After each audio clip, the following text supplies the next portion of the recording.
এই সব আর কি দেখছো তোমরা?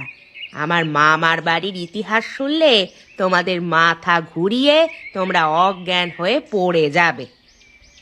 বলছো কি হে নীলিমা, তোমার মামার বাড়ির লোকেরা এত বড় লোক? বড় লোক মানে আমার দাদুর নিজের গোয়ালখানা তো এ প্রান্ত থেকে ও প্রান্ত দেখা যায় না। আর দুধের গাই গরু, তার সংখ্যা শুনলে তোমার মাথা ঘুরে যাবে। তাও মোটামুটি কতগুলো? নয় নয় করে তো 200 খানা হবে। বলো কি হে, তাহলে তো এতগুলো গরু পালনের জন্য তোমাদের ঘরে অনেক লোকজন রাখা থাকতো। সে তো বটেই, আমার মামার বাড়ির গ্রামের প্রায় অর্ধেক গ্রামবাসী আমার দাদুর ঘরে কাজ করত। নীলিমাদি, তুমি একটু মিথ্যে কথাটা বেশি বলছো। তোমার মামার বাড়ির লোকেরা মোটেই অতটা বড় লোক ছিল না। তোকে কে বললো? কে বললো তোকে? তুই কি আমার মামার বাড়ি দেখে এসেছিস? নিজের চোখে দেখিনি, কিন্তু শুনেছি। বেশি বড় বড় কথা বলিস না তো লতা, তোকে এই জন্য আমার একদম ভালো লাগে না। সব সময় শুধু মিথ্যা কথা বলিস, সত্যি কথা বলবার সাহস নেই নাকি? আমি সত্যি কথা বলছি বলেই তো তোমার গায়ে জ্বালা হচ্ছে। তোমার মামার বাড়ির লোকেরা যদি এতই বড় লোক হয়, তাহলে তুমি এই গরিব ঘরে বিয়ে করলে কেন? আমার ইচ্ছা, তাতে তোর কি আসে যায়?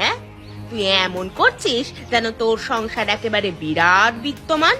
যা দেখি এখান থেকে। আমরা যেমন গল্প করছি করতে দে তো, আমাদের মাঝখানে আসবার তোর কোনো প্রয়োজন নেই।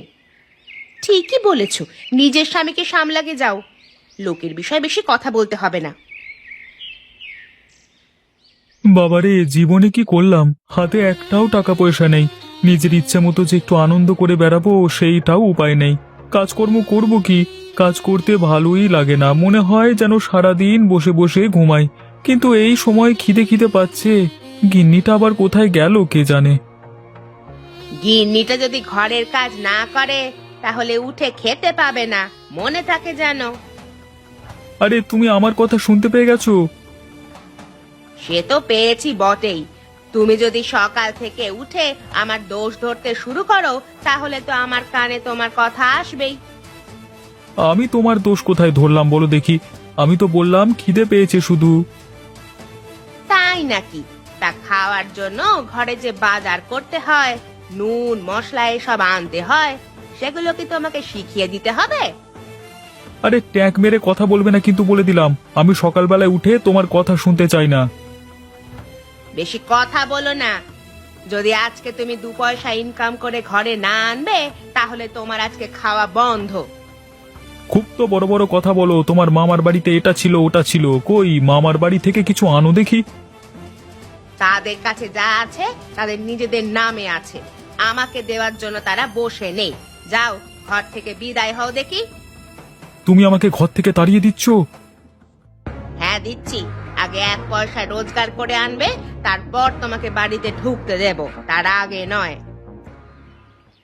তুমি বললে বিশ্বাস করবে না ভাই। আমার মাসির বাড়িতে একটা ছেলে আছে, তা সে বিদেশে চাকরি করে জানো তো। তার মাস মাইনে শুনলে তোমার মাথা ঘুরে যাবে। হ্যাঁ, মাসে 5 লক্ষ টাকা। পারবে? আমরা কোনোদিন চোখে দেখেছি?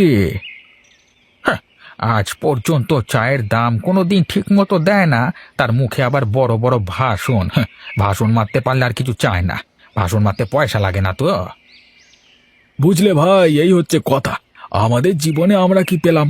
এই 2 টাকা ইনকাম করি, 3 টাকা বেরিয়ে যায় পকেট থেকে। হ্যাঁ, এইভাবে ঘর সংসার চলে। আমরা সারা জীবনই গরিব থেকে যাব, বুঝলে? আচ্ছা গোপাল, তোর মাসির ছেলের সাথে তোর ভাব আছে নাকি তোর সাথে কথা বলে না বল দেখি?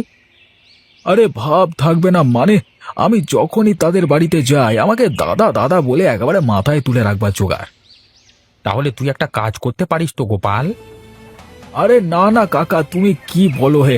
আরে ওদের মতো কাজ করা আমার পক্ষে সম্ভব নয়। ওরা সব বড় বড় কাজ করে, আমাদের পক্ষে কি সেই কাজ করা সম্ভব? কোনোদিনই সম্ভব না।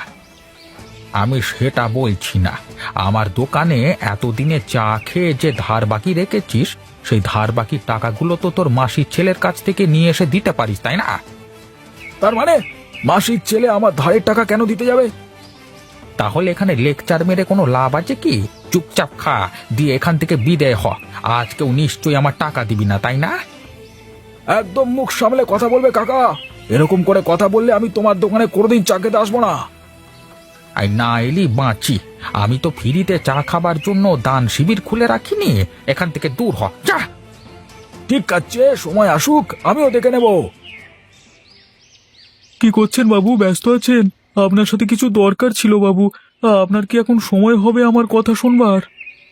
আমি একটু নিজের চিন্তাতেই ব্যস্ত ছিলাম। হ্যাঁ, বলো দেখি রতন, কি বলবে? বাবু গো, আমাকে দয়া করে আজকে একটা কাজ দিন গো বাবু। না হলে আমাকে যে আজকে আমার স্ত্রী ঘর ঢুকতে দেবে না বাবু। আপনি দয়া করে একটা কাজ দিন আমাকে। কাজের কথা বলছিস? মনে হচ্ছে তোর জন্য একটা কাজ আছে, বুঝলি?